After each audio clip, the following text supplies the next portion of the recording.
स्वागत है, आप देख रहे हैं कुरुक्षेत्र। हमारे मेहमान है अजय आलोक जी और आलोक शर्मा जी। आज प्रियंका गांधी वाड्रा मध्य प्रदेश के चुनावी कैंपेन को लीड करती हुई दिखाई दी। वो जबलपुर में थी जहां उन्होंने नर्मदा आरती की। उनके आरती करने के तरीके पर बीजेपी ने सवाल उठाए। कुछ विश्लेषकों का ये मानना है कि कांग्रेस पार्टी की ये स्ट्रैटेजी में नजर आता है हिंदू धर्म प्रतीकों के नजदीक करीब दिखाई देना, ताकि कहीं एक बार फिर उनके ऊपर भारतीय जनता पार्टी हिंदुत्व विरोधी या मुस्लिम तुष्टीकरण जैसे आरोप न लगा सके। असदुद्दीन ओवैसी ने एक स्टेटमेंट दिया आलोक शर्मा जी, उस पर आपका मैं रिएक्शन चाहता हूं। उन्होंने कहा कि देश के अंदर सबसे बड़ा हिंदू कौन, ये साबित करने की होड़ लगी हुई है। उन्होंने मध्य प्रदेश का उदाहरण देते हुए कहा कि कांग्रेस पार्टी जो है वो ऐसा लग रहा है कि एक क्लोन बनने की कोशिश कर रही है भारतीय जनता पार्टी का, लेकिन ओरिजिनल तो ओरिजिनल है। लोगों को पता है कि ओरिजिनल हिंदुत्ववादी कौन है, कहीं क्लोन बनने के चक्कर में कोई क्लाउन ना बन जाए। देखिए, मुझे लगता है बीजेपी के पिट्ठुओं के जो स्टेटमेंट है उनका उत्तर देना मैं उचित नहीं समझता, ना मेरे प्रीव्यू में है वो, और ना उसकी ज़रूरत है मुझे। वापस आता हूँ मैं। जिन्होंने कहा कि सैफरन टेरर है, वो आज केंद्र में मंत्री बने हैं। नर्मदा यात्रा भी कांग्रेस ने ही निकाली थी, और कांग्रेस ने 15 महीने में जो काम किए थे वो काम आज भी मध्य प्रदेश की जनता याद कर रही है। जिस तरह से लगभग 12,000 करोड़ का 27 लाख किसानों का ऋण माफ़ हुआ था, और ये ऑन रिकॉर्ड है।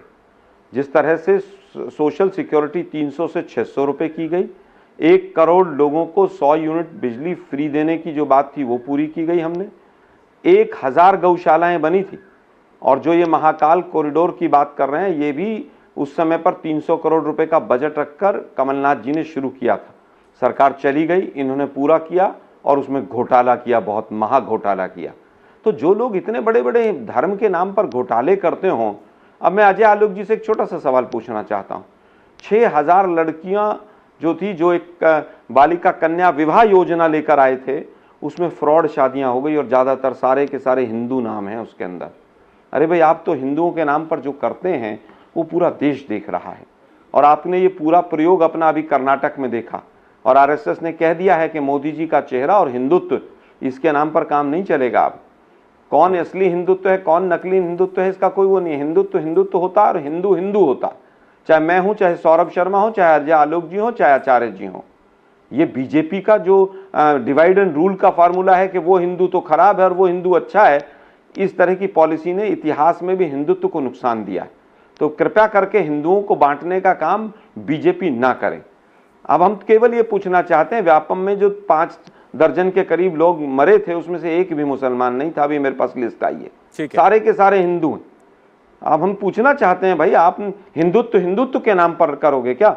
18 साल 18.5 साल सरकार चलाने के बाद आपके यहाँ पर अगर क्राइम रेट हाईएस्ट आता है, ग्रोथ रेट, तो उसके बाद भी आप हिंदुत्व के नाम पर चुनाव लड़ोगे? आप सोचिए, उज्जैन के आसपास चारों तरफ 50 सीटें हारेंगे केवल एक मुद्दे के ऊपर कि इन्होंने महाकाल को भी घोटाले से नहीं छोड़ा। ठीक है। और यहां पर बैठकर हिंदुत्व हिंदुत्व की माला जपते हैं। अयोध्या में क्या किया पूरे देश ने देखा। जरा जवाब ले लें आपकी बात। पुरानी जो आलोक जी जवाब ले लूं आपके पास। फिर जुड़ गए विश्वास सारंग जी फिर जुड़ गए जी। अभी बताया उन्होंने कि 15 महीने ही कमलनाथ सरकार ने हिंदुओं के लिए क्या किया था, और आपसे पूछ रहे हैं 18 साल के बाद भी हिंदू हिंदू करके ही और हिंदुत्व हिंदुत्व करके ही चुनाव में जाएंगे। देखिए, आलोक जी बहुत वरिष्ठ कांग्रेस के नेता हैं, और दिक्कत इनके साथ यही है कि खेत की बात होती है, ये खलियान पर पहुंच जाते हैं। मुद्दा यही है, मुद्दा कहीं चलता है, ये पहुंच कहीं जाते हैं। रटा रटाया अपना स्क्रिप्टेड बयान टीवी चैनल पर देना और अर्थ से अनर्थ की तरफ पहुंचना, ये आलोक जी की और कांग्रेस के प्रवक्ताओं की आदत। जहां तक इन्होंने व्यापम की बात की, तो मुझे लगता है कि इनके ज्ञान में थोड़ी कमी है। व्यापम का मामला हमने उठाया था, ना कि कांग्रेस ने उठाया था। जहां तक ये बोल रहे हैं कि 5000 लोग मर गए, मुझे लगता है ये दिव्य ज्ञान उन्हें कहां से प्राप्त हुआ, ये शायद वही बता पाएंगे। महाकाल लोक में ये भ्रष्टाचार की बात कर रहे हैं, करोड़ों के भ्रष्टाचार की बात कर रहे हैं। महाकाल लोक में कोई भ्रष्टाचार नहीं हुआ।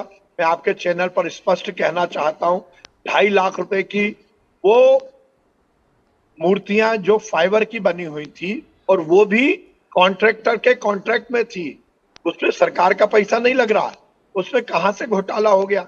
और जहां तक नहीं, ये तो कह रहे हैं केवल महाकाल लोक में जो मूर्तियां गिरी हैं उसी के सिले में 50 सीटें हारेंगे कम से कम आप।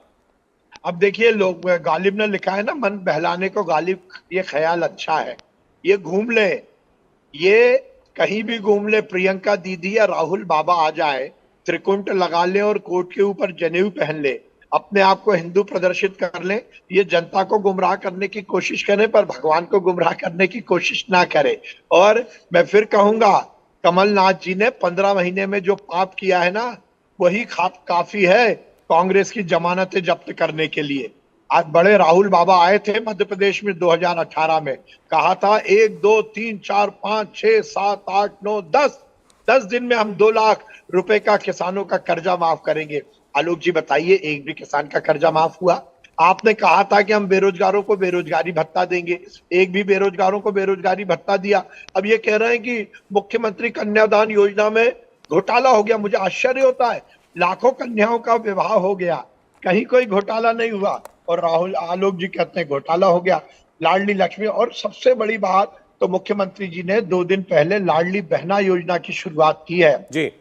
प्रियंका जी का नारा है बेटियों के लिए, लड़की हूं लड़ सकती हूं।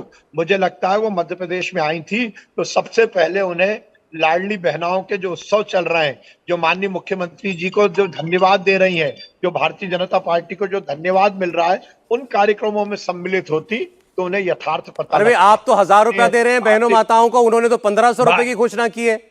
अरे तो अब घोषणाओं में काम चलेगा ना सौरभ भैया, दिक्कत तो यही आती है। हम एक्चुअल बात करते हैं, वो वादे करते हैं। मैं फिर बोल रहा हूं ना, यदि कमलनाथ जी 2 लाख रुपए का कर्जा माफ कर लेते तो हम वादे को मान लेते। अच्छा, मैं इसका भी उत्तर ले लेता हूं आलोक जी से, आलोक शर्मा मान लेते। अच्छा ठीक है, राहुल गांधी जी का नाम आज आपके एक मंत्री ने भी लिया है, देश के आईएनबी मिनिस्टर अनुराग ठाकुर, उन्होंने ये कहा। सौरभ जी जी जी जी सौरभ जी, मुझे पूरा करने दीजिए। मैं ये कह रहा हूं कि केवल वादे करने से काम नहीं चलेगा। मेरी मौसी को मूछें होंगी तो मैं उन्हें मामा कहूंगा। हाँ। ना मौसी को मूछें होंगी ना मामा कहला पाओगे, ना सरकार बनेगी, ना हम वादे हमें पूरा करने होंगे। इसलिए लफाजी कर दो, कुछ भी बोल दो, हमारा जा क्या रहा है? ना हमें बजट बनाना है, ना बजट खर्च करना है, ना सरकार में आना है, ना योजना को इम्प्लीमेंट करना है। अच्छा, केवल जमा खर्च कांग्रेस करती आई। जवाब ले लेता हूं जरा विश्वास जी, 1 मिनट जी। ठीक है। इंडिया टीवी हर वक्त हर जगह डाउनलोड करने के लिए सर्च करें India TV news Google play store या ऐप स्टोर पर।